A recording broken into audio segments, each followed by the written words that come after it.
Hello, good morning. आज हम आपको मानव भूगोल के सिद्धांतों के बारे में बताएंगे।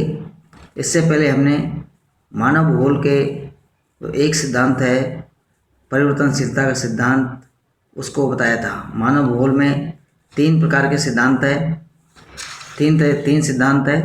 क्रियाशीलता या परिवर्तनशीलता का सिद्धांत, पार्थिव एकता का सिद्धांत और वातावरण समायोजन का सिद्धांत। आज हम आपको पार्थिव एकता का सिद्धांत और वातावरण समायोजन के सिद्धांत के बारे में बताएंगे।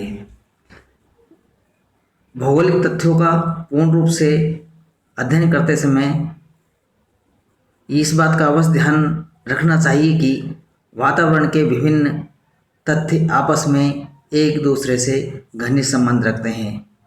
कोई भी परिस्थिति में कोई भी तत्व अकेला नहीं होता है, वरन वह एक दूसरे से संबंध होता है, एक दूसरे से अंतर संबंधित होता है। कोई भी वस्तु सेल्फ नहीं है, अकेले नहीं है। यानी कि हम कह सकते हैं कि संपूर्ण पृथ्वी एक इकाई है जिसके विभिन्न भाग आपस में एक दूसरे से संयुक्त है। समस्त पृथ्वी पर एक जैसे भौतिक नियम क्रियाशील है। वायुमंडल के चक्कर में से सारी पृथ्वी पर जलवायु के नियम समान ढंग से कार्य करते हैं। समान प्रकार के जलवायु में सभी जगह समान प्रकार की वनस्पति मिलती है। प्राकृतिक तथ्यों की भांति मानव भूगोल के तत्व भी पार्थिव एकता से संबंध है। पृथ्वी तल पर सभी जगह भौतिक वातावरण का प्रभाव मानव पर होता है और सभी जगह मानव अपना अनुकूलन करता है और मानव दूसरे जो भौतिक कारक है उनको भी प्रभावित करता है। रेड जेल ने भी अपनी एंथ्रोपोज्योग्राफी में इसी सिद्धांत पर बल दिया है। उन्होंने कहा कि मानव भूगोल के दृश्य पार्थिव एकता से संबंधित है और केवल उसी के द्वारा समझाए जा सकते हैं। प्रत्येक स्थान पर भौगोलिक दृश्य वहाँ के वातावरण से संबंधित है और वातावरण भौतिक दशाओं का एक योग है। इसी प्रकार से हमबोल्ट ने क्या कहा? उन्होंने बताया कि किसी भूदृश्य के निर्माण में वनस्पति का बड़ा महत्व होता है। और उन्होंने के अलावा भी कई विद्वान हैं, उन्होंने क्या कहा? उन्होंने कहा कि प्रत्येक प्रदेश के वातावरण की दशाओं का, जैसे तापक्रम, वर्षा, मिट्टी आदि का प्रभाव उस प्रदेश की वनस्पति द्वारा स्पष्ट रूप से प्रकट होता है। यानी कि इन सभी चीज़ों का वनस्पति पर उनका प्रभाव परिलक्षित होता है। इस प्रकार से हम कह सकते हैं कि हमारी संपूर्ण जो पृथ्वी है, जिसमें मानव और प्राकृतिक वातावरण है, वो एक दूसरे से अंतर संबंधित है। एक दूसरे को हम अलग नहीं कर सकते। जैसे कि ब्लास और ब्रून्स ने कहा, वातावरण का अध्ययन करते समय इन सब का मिला जुला अध्ययन करना चाहिए। यानी किसका? वनस्पति का, जंतु का, जीवधारियों का, मनुष्यों का। उन्होंने क्या कहा? उन्होंने कहा किसी स्थान पर जितने भी जीवधारी जैसे वनस्पति, जंतु, मनुष्य होते हैं, उन सब में एक पारस्परिक संबंध होता है और ये सब ही अपनी परिस्थिति से समायोजन स्थापित करते हैं। अब हम बात करते हैं हमारे तीसरे सिद्धांत के बारे में कि वातावरण समायोजन का सिद्धांत क्या है। वातावरण का समायोजन सिद्धांत भी एक महत्वपूर्ण सिद्धांत है। विभिन्न प्रदेशों के वातावरण द्वारा निर्धारित की गई सीमाओं के अंदर वहाँ के निवासी